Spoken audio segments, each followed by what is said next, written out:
Good morning, this is a video of a review on a Peugeot 308 1.6 120 brake horsepower blue HDI GT line 2016. This ain't sponsored at all, and this is just a video on a little bit detailed on what it's like, because there's not many videos that do a detailed version of the inside. So here it goes. Hopefully this will help people if they want to know anything about this car. It might give them a little bit more knowledge. So it's a 6-speed manual, got 6 speeds, and to reverse it you lift it up and put it in reverse. Electric handbrake and digital dashboard. It's really spacious. You've got a lot of leg room in it and headroom, front and back. Doesn't come with a CD player. It comes in like a red trim, stitching trim and all that, and a little steering wheel, which is nice. It's a nice feel. It's a sporty feel. And it's got eco mode and traction control. So basically a stop and start system on the eco mode. If we turn on, give you a little Peugeot thing with all the dashes and everything, and your sat nav, well, stereo, head unit, however people want to call it. And for diesel, it's pretty quiet, considering it's a 1.6. I mean, it will take a little bit to load because I haven't got the engine on completely. But that's your dials. You've got, I don't know if you can see, rev counter, oil, temperature, thingy, the battery, engine light. That's all your, like, how many miles you can get on the tank. They say you can get round about between 500 and 800. This one's only done, as you can see there, 29,752. I bought this when I done, well, the 900 and thingamajiggy is how many miles I've done since I had the car. I do believe so. And on the other side you've got your speedometer and your fuel gauge. And your miles to the tank will average on, it will go by your average and how you drive, obviously. If we get down to the, and that's the park brake, you just flick it up and everything, yeah. So this is the head unit. It's quite nice, I like it. It's got a nice feel to it. So your first one is your aircon for your cooling system and everything. It is dual climate, so you can have one side, you can have cold air, and on the other side you can have hot. You can change it, but the only downside to that is you have to do everything by here.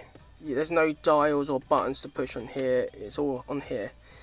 You can have like auto, aircon, turn it down. Your heated screen, well, not heated screen, the fan on the screen, face or feet. And the aircon's pretty cold in this. And you've got the vents. You've got vent there, vent there, vent there, and a vent there. So that's the cooling system. This is, I do believe, stuff for the car. Like you've got your parking sensors, as in when you're parking, you get the bleep in to tells you how close you are to stuff, which is quite handy. And you've got the current figures of everything there.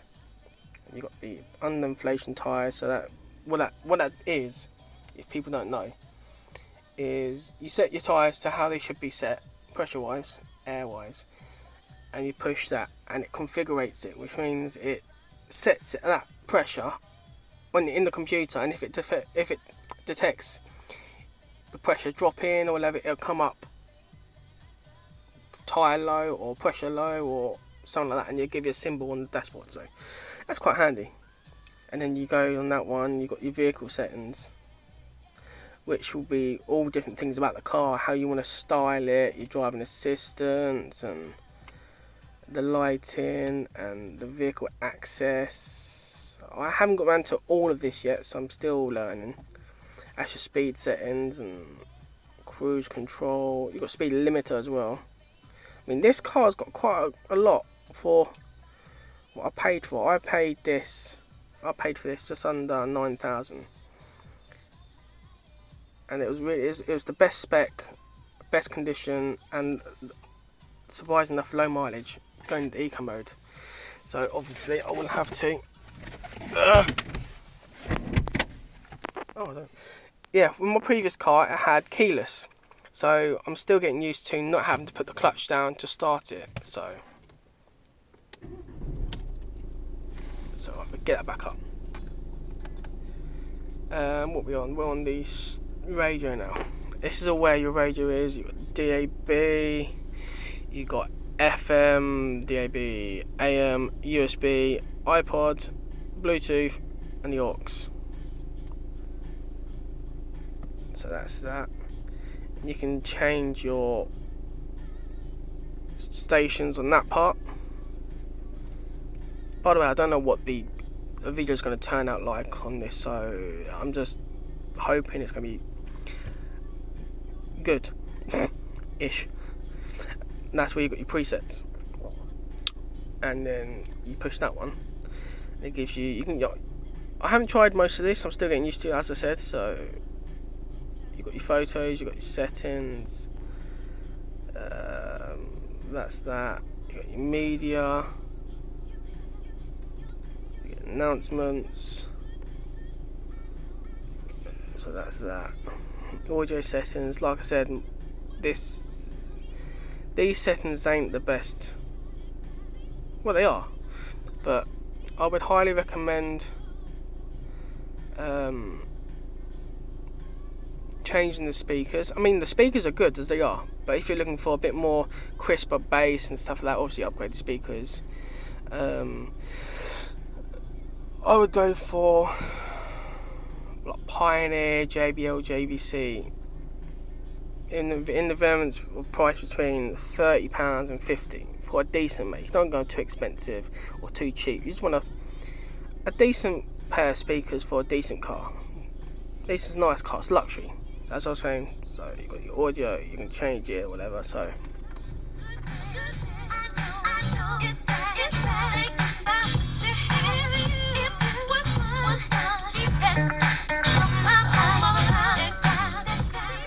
not too bad. The audio.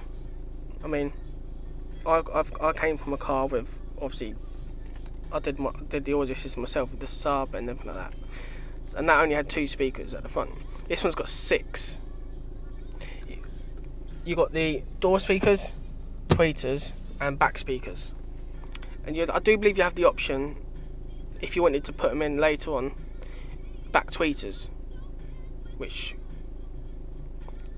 I don't know how it would be done. I've never done it. I'm probably not planning to. I probably might just keep it as it is at the moment. I've only upgraded the front speakers, but yeah, the option's there, I do believe. So we've got that one, and this is the sat nav.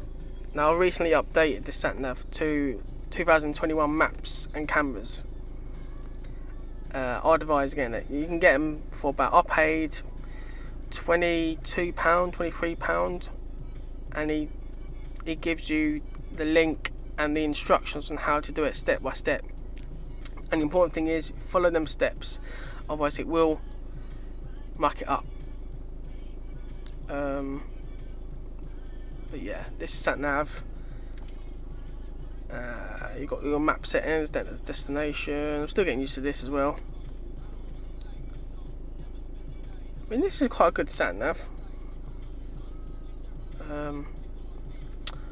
And the destination, you got all bits and pieces, address. Now, I'm still getting used to this, but I would think if you like searching stuff for the postcode, excuse me, if you want the stuff from the postcode, I would recommend pushing city, then doing the postcode, that's how I've managed to work out at the moment. It could be different for other people and might not an easier way, but that's just what I've worked out at the moment. So that's the sat nav. Like I said, it is quite handy. It's quite good. It's loud, it's nice. So that's the sat nav. Right, this is the settings one. So you've got your audio settings, turn off screen, colour schemes, interactive help, and system settings, time of day, language, calendar, calculator, screen settings, system settings, it's just all that. So that's that. And then I haven't got around to trying this or seeing how it works, but I think this is to do with like internet and Wi-Fi on the car or the phone. If it links it, you can use the internet or something like that. I haven't got around to doing it. Browse internet connection settings. I haven't got around to doing it, so I'll probably post another video on how to do it if I ever get around to doing it. If I want to do it, I might want to do it in the future. It gives me something to do, but that's that. I don't know what that means. So, and this one is just for your phone with contacts and everything, and yeah.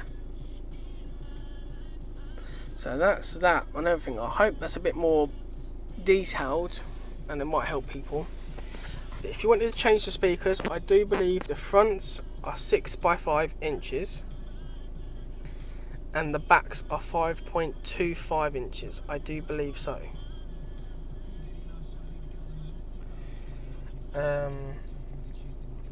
I'm not going to speak on the outside. I'm just going to show you around. So I'm going to go out now.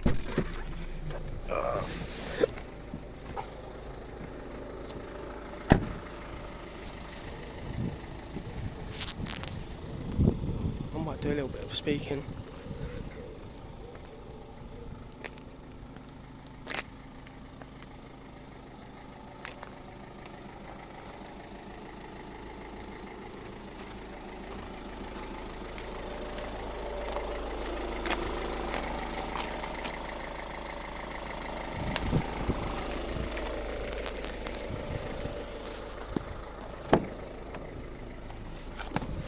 Jump back in here. And another thing, this comes with automatic headlights, all LED headlights, fog lights, rear lights, automatic windscreen washer, wiper thing. What else has this got? It's got cruise control, it's got tinted windows at the back, electric windows front and back, option to lock the back windows.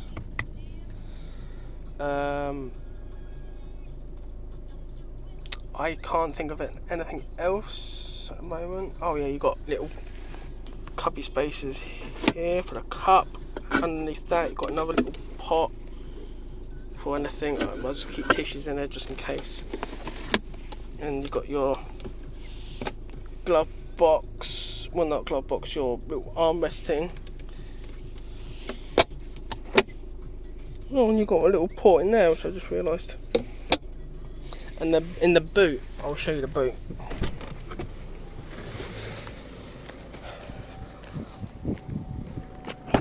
Go into the boot. And you've got a nice big boot. I have a little organiser, so I've got like bits and pieces in there. But no, it's a big boot. I've got a light in there.